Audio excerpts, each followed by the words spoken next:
military inspired, diver inspired. I wonder what inspired this.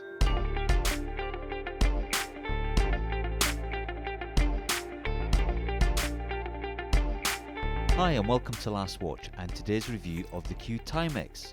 Yes, I checked, it's definitely the Q Timex and not the Timex Q. Now you may have noticed, but watch manufacturers are very partial to raiding their archives and either reissuing or reimagining watches from days gone by. Obviously Omega do this on a weekly basis. It's also a staple diet for Rolex and Tudor.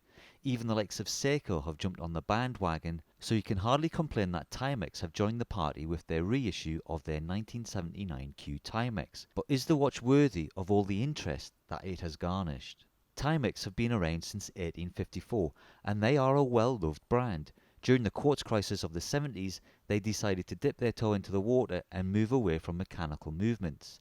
The original Q Timex was the baby of this new modern age.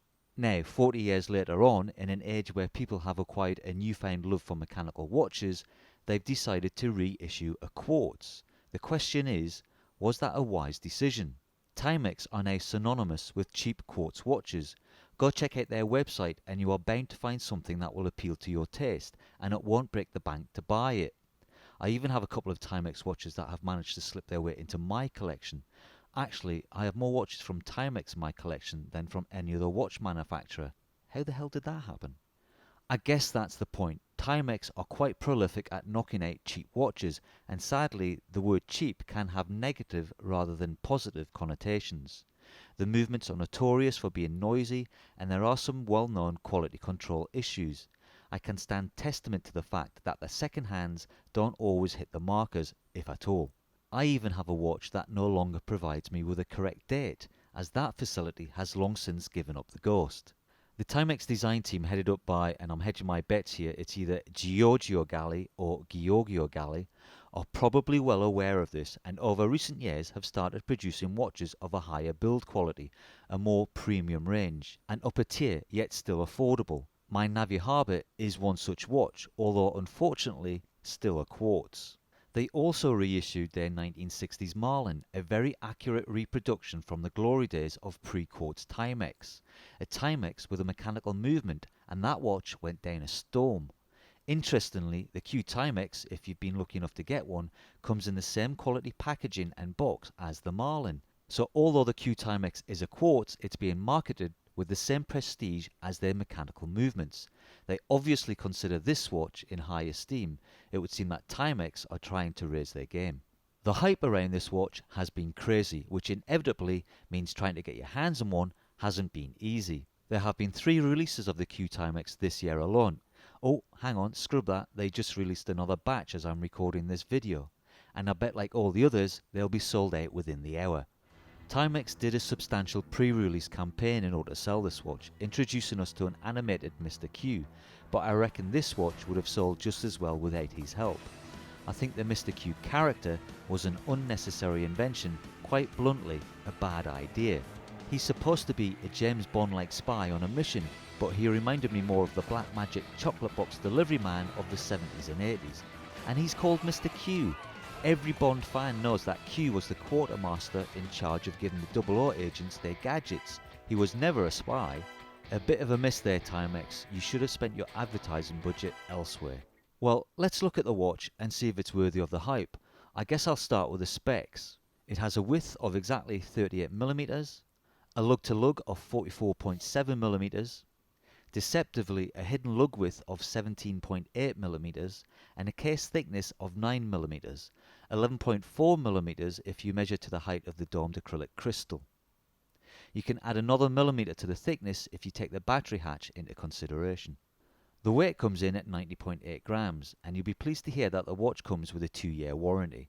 The case of the watch is predominantly highly polished to a mirror-like finish. We do, however, have a horizontal brushing on the chamfered top and bottom of the case, which acts like an apron covering the hidden lugs. The top of this case is quite flat with very defined sharp edges. The only softness you will find is on the sides at the midway point where the case starts to contour towards the back of the watch. Strangely, the thickest part of this watch is the lug ends, which drop down substantially again adding to the overall flat profile of the watch case. This watch is very angular in its design, which sets it apart from other watches in my collection, except maybe the G-Shock. Interestingly, there was a comment on the unboxing video where someone suggested its resemblance to an Audemars Piguet, and I can kind of see it too. Then we come to the face of the watch, starting with the bezel. The bezel at first glance appears to be a dual time zone aping the Rolex Pepsi GMT Master, but there are only 12-hour markers around its circumference, not the usual 24. We have a very deep blue denoting the nighttime hours and a vibrant rich red for the daylight, providing of course that daylight starts at 3 and ends at 9, a mere 6 hours apart. I'm not entirely sure where you'd have to live to make that relevant. We'll get to it shortly, but there is no jump in second hour hand. The printing of the red and blue is directly onto the bezel. There is no insert here. The bezel is strictly a one-piece affair. The hour markers, indices and 12 o'clock inverted triangle are all in the negative. They are not engraved or loomed, but they are very crisp and legible. The coin edge of the bezel is rounded but nonetheless easy to grip. Turning the bezel is silent. This is a bidirectional friction bezel. There are no springs at play here. The bezel on this watch moves freely, but has enough traction to stay where you leave it. I've noticed in the past with friction bezels that their movement is affected by temperature, stiff when cold and easy moving when warm. The warmth of your wrist should be more than enough to move your bezel with little effort. The watch, which I failed to mention, is all stainless steel, but I'm assuming the bezel is aluminium. This quite thin bezel sits on what I would call a flange, which elevates it above the case. I was wearing this watch for a few days before I realised that it's not black, but a very deep cobalt blue, very in keeping with the colour scheme of this watch. The bezel is topped off with a gorgeous acrylic domed crystal. Sadly, you'll need to look after this baby. There's no protection of sapphire glass, sapphire coating, or even a width of AR. It does, however, give you the luxury of playing with the light and some added distortions, which I'm sure you'll appreciate. The dial of the watch is a very flat, deep blue, fairly close but not an exact match to the bezel. In certain light it almost looks black. We have some printed diver style markers in a faux patina lume. Yes, this watch has lume, and for a Timex it's pretty decent, giving off a healthy bright green glow, and although it's not luxury standard, I have found it still to be quite visible many hours after dark. The remainder of the dial is printed in white. We have a chapter ring showing the minute or second markers. Under the 12 o'clock triangle we have the Q Timex logo, and above the 6 o'clock position we simply have the word Quartz. There is nothing else on this dial. At the 3 o'clock position we have a white on blue framed date and date window, both of which are black on white. I'm not a fan of dates on watches, but everything on this dial is so clean and crisp that I don't have an issue with it. It doesn't feel at all overcrowded. Whilst we're here, I should add that the date complication has a semi-quickset facility. Setting the date can be done quite quickly, but in order to set the day, you will need to take the watch through a full 24 hours for each day. Bear in mind that this is a quartz, so you will only need to set the day the first time you set your watch. The day does have a dual English and French language. Surprisingly, Timex have opted to use a Seiko Epson PC33 quartz movement, a relatively affordable time teller, but I guess it's a step up from their usual offerings and acknowledges the issues they've had with previous movements. Although I'm disappointed to report that the Seiko is not trouble-free either. There is some definite movement on the hands when you push the crown in after setting the watch, which I find somewhat annoying, as this prevents you from setting the time accurately. The crown, in keeping with the watch, is quite diminutive, easy enough to grip, but unsigned. It would be nice to see a Q on there. Then we finish with the hands. The hour and minute hands have a hint of Rolex Mercedes to them, although the hour hand forgoes the M at its heart. They are polished and filled again with the same faux patina lume. The second hand is a sharp, bright, glossy red needle that ticks away and is fairly close at hitting most of the second markers, but not quite all. I really can't stress how clean, crisp and bold this dial looks. It will be interesting to see how well it ages. Turning over to the back of the watch, we have an all-circular, brushed, screwed-on case back, held in place with 4 screws. We have the infamous battery hatch sitting quite proudly. It has a slot for you to insert your penny or your cent to gain access to the battery compartment. There you will find a rubber seal to aid in its water resistance, a mere 50 meters. Again, Timex have held back with superfluous text, giving you the minimum amount of information. The battery hatch literally says Timex and gives details of the battery installed. Below that, etched onto the case, are two arrows to show how to open and close the hatch. Below this, we have the watch's official Timex reference number, TW2T80700. It would have been much cooler if they'd switched the last three digits around and made it a 007 reference. We can see that it was assembled in China, all stainless steel, and its water resistance, very minimalistic. Finally, we have the watch's bracelet. It's much maligned woven steel, notorious for pulling hairs from your wrist. This simply isn't true. I wear my watches tight to the wrist and I have yet to feel the pain of a hair being plucked. Maybe if I wore it more loosely, then I might suffer the consequences. I don't wish to find out. The woven steel is a mix of polished and brushed quite intricate links and feel very much like a snake skin. Silky smooth in one direction, but go against the grain and there's a hint of coarseness. It is somewhat flexible, but has its limitations. The hidden lugs of the case hide an 18mm spring bar, but the watch strap starts at 21.5mm and tapers to 16mm. Sizing this watch is pretty easy. You will need either a small screwdriver or spring bar tool to lift this little grip, at which point the whole locking assembly will slide up and down the bracelet. The clasp takes a few attempts to master when you first attach this watch to your wrist. Two little hooks grasp this bar before being locked into place with the laser-etched Timex clasp. What I have noticed is that the end of the bracelet, which tucks underneath the band and against your wrist, will give me the occasional pinch. This may have been fixed by rounding off the tip of the bracelet, but I stress that this is me being picky, as it's a very rare occurrence. In any case, there's no reason why you shouldn't be able to swap out the bracelet for a strap of your choosing, something I might well experiment with. I have tried to contact Timex seeking out further information on the Q that I could enlighten you with.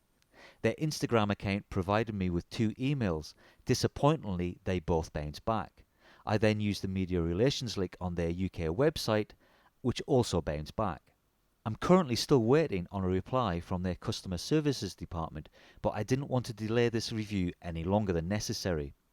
Come on Timex, you really need to sort yourself out. For given the contact issues, Timex have done a great job with this watch, even more when you consider they have sold all its weaknesses as its strengths. Diver inspired?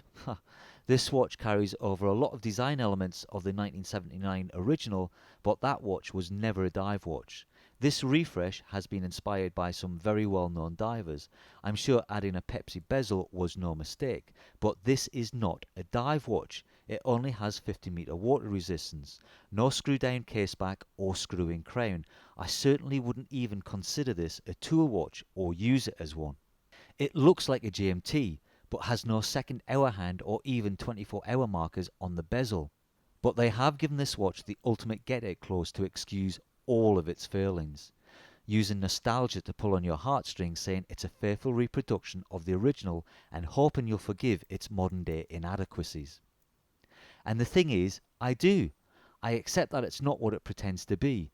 I can see the appeal of the Q and why it keeps selling out. It's a bold, quirky, daring little watch and a reminder of the Timex of old. Loads of you commented on the unboxing saying it was way too expensive. Yes, I would love it to be £50 cheaper, but from a Timex point of view, they have priced this just right.